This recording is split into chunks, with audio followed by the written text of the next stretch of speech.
George Soros, thank you very much for joining us. It's been a pleasure to have you here on ET Now talking about the state of the world, and this is a very important conference for you. We're talking about building a new reality, bringing economic and political balances. How do you define the idea that you right now are propagating at Bretton Woods 2?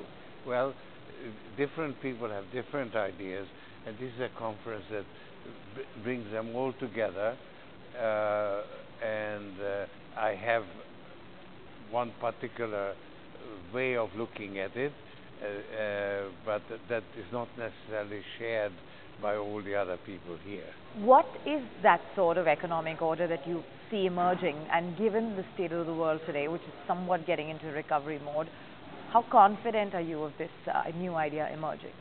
Very much so, and I think that we are now in a period of great confusion, because when financial markets were globalized, then that globalization was connected with deregulation, and that spread like wildfire, like a virus, because once the major countries were liberalized, then capital would go to the countries where it was not regulated and not taxed, and as a result the other countries had to follow suit. But that was a false idea, that markets will correct their own excesses, and you can really allow markets to operate without regulation.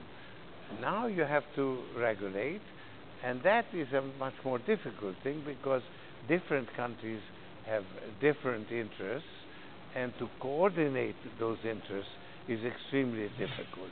And so you have a battle going on between the various interests, the various special interests, financial interests, and national interests. And you see clashes developing. There are different views between, let's say, China and the United States. There are different views between the United States and Europe. Then my question to you is that what sort of an economic balance that you're seeking could then sort of put out more critical political ideas into play and eventually have an impact that works in a cycle? So we go from an economic balance that triggers an ideal political economy and eventually has an impact on the way businesses function.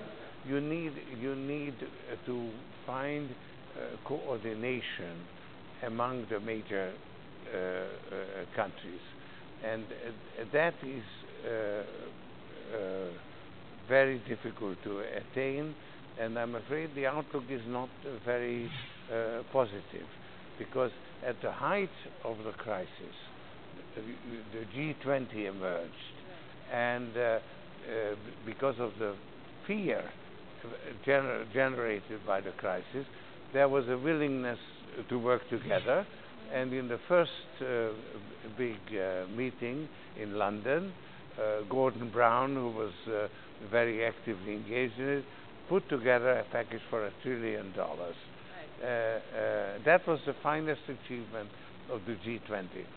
Since then, as the economy sort of the financial markets calmed down, the willingness to cooperate has also dissipated, and you now have a gradual erosion. So from the G20 you are now moving to the G0. The role